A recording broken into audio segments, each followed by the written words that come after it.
Now we're live. Yay. All right, so I know this one was like field work and data and stuff. I know there wasn't much relation with the church and LDS culture in regards to that. Other than everything is, they do the statistics on how many members nationwide, worldwide, stakes. That's how they get our wards and everything. And then we keep track of membership by having the count go around every week. Yep. And I don't know about your ward, but with mine, it's, the actual membership's always fun to look at because my ward has a couple hundred members, but only about 80 people who show up regularly. So that's one of those things with the membership, I thought, and data that I always find interesting. Yeah, I know my parents, because I just moved from Rexburg back to Virginia, and in my Rexburg ward, it wasn't like just a normal, regular family ward, and we had about, I want to say 600 people on our roster, and we had probably about 400 to 500 come to sacrament meeting every week.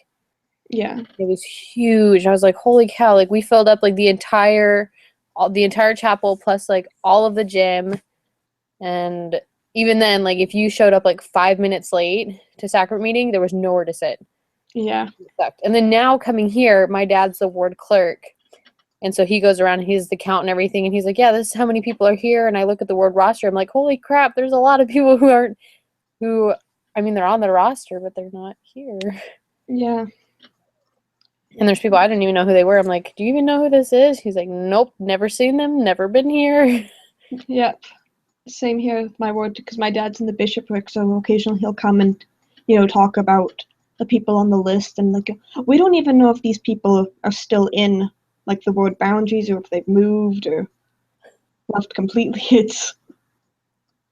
But we have a really big area because where we are, it's kind of like in the middle of nowhere.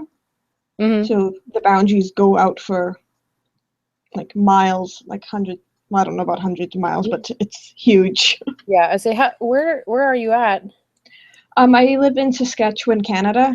Okay. So basically the middle of nowhere. Okay.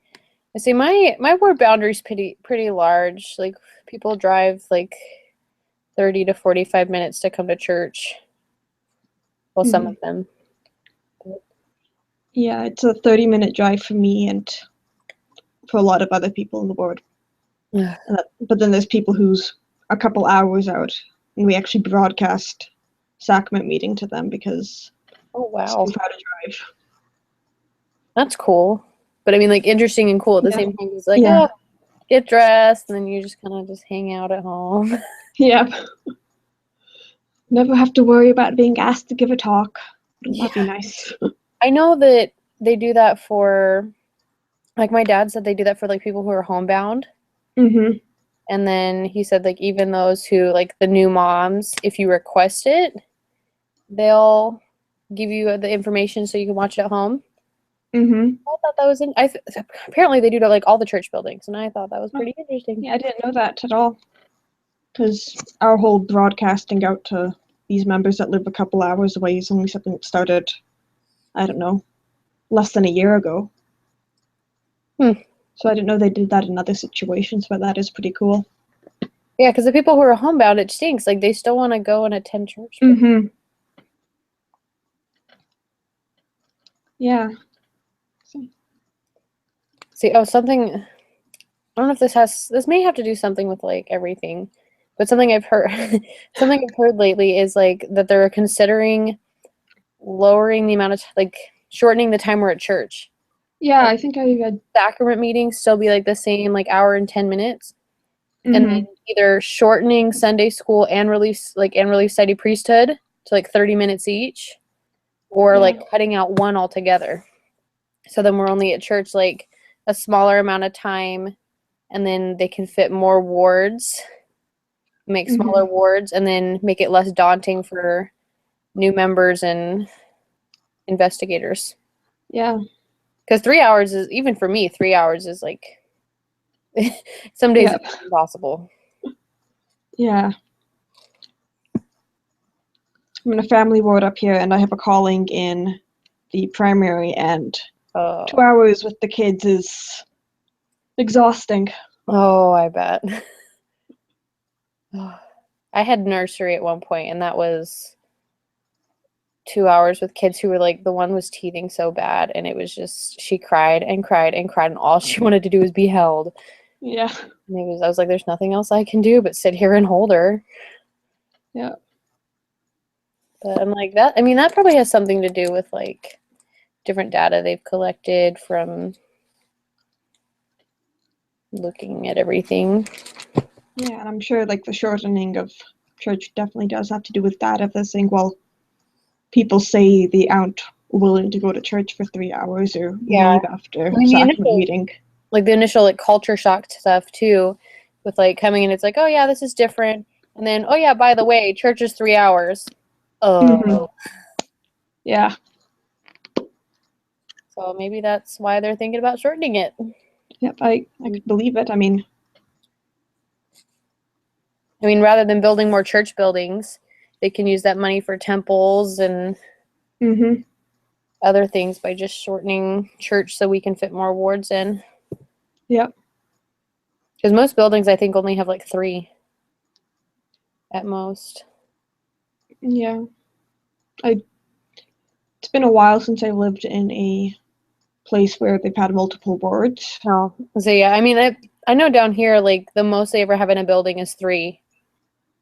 In Idaho, because it was like it was the whole stake attended one building, and there were 2 chapels in the stakes in the building.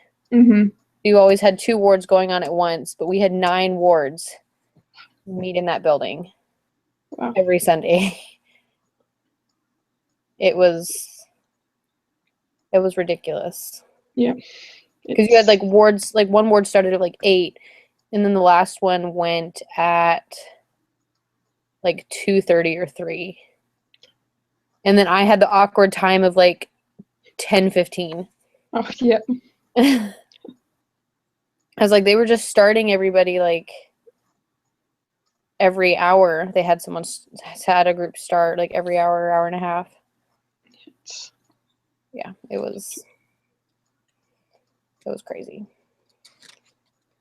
Yeah, I've only done a couple of semesters actually in Rexburg, and it just astounds me the number of people and just wards going on at once. It's because everywhere I've lived, it's always just been, small wards. Mm-hmm.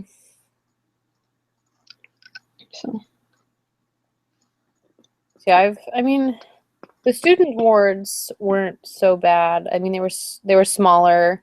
Yeah, there mhm. was so many going on at once. It wasn't until like I got into the married student ward, that was really overwhelming. And then when I joined the family ward, that was even like, Yeah, I can imagine.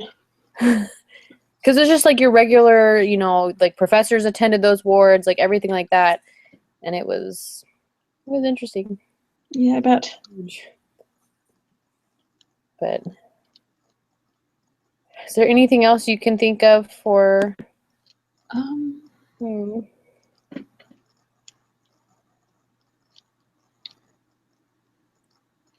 reading over the thing now, got the transcript for it. But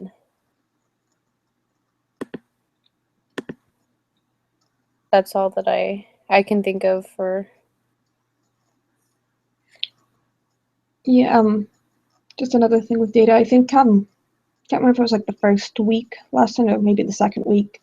One of the things it talked about is, observing like the Sunday dress, like the men wearing the white shirts, and then the woman who sometimes, are trying to like just wear pants to church. Mm-hmm. It's not a huge thing in my ward, but keeping track of that's probably another interesting data point that maybe one day will tell us more about, why people do this or the cultures people were raised in and why they think it's okay or not okay to do certain things like that. Yeah, especially with converts, I could see it Mhm. more. Yeah. So yeah, I mean, Other than I can see it from that point, like with the cultural, growing up with, let's say they grew up in like a Catholic church or just like your non-denominational Christian where they came in casual clothes and mhm. making that switch. Yeah. But, I mean, that's an interesting one to look at too. Or how many of the people who think it's okay to wear it to church were converts mhm. to the church. Because that'd be an interesting thought to look on. Yeah, like I said, it's not something that's huge where I am at most, Yeah, need the same what with you'd you. expect. I'm So like, I don't. I know yeah, Utah at one point it was with the whole feminist thing down there. It was huge. yeah. I think in some ways it'd be interesting to live in a world like that, just so you can observe and try to figure it out, but it's not happening where I'm at. So Yeah. no investigating that for me.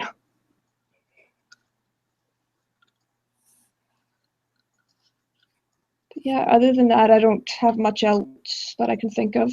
Okay, so neither do I. Excuse me. But all right, I guess that's good for this week. Okay. And I'll text you to figure out for next week. Okay, sounds good. All right. Bye.